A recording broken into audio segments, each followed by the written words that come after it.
Hey guys, today I'm gonna show you how to install Google Chrome on Windows 11.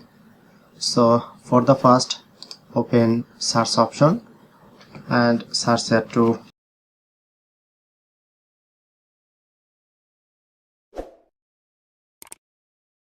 click on.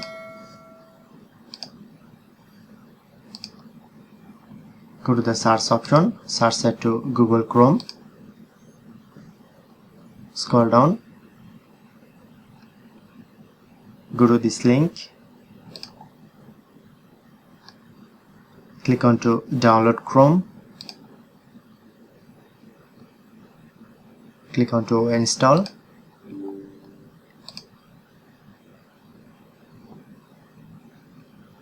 Okay, it's install processing. So that's it. That's how we can easily install Google Chrome on Windows 11.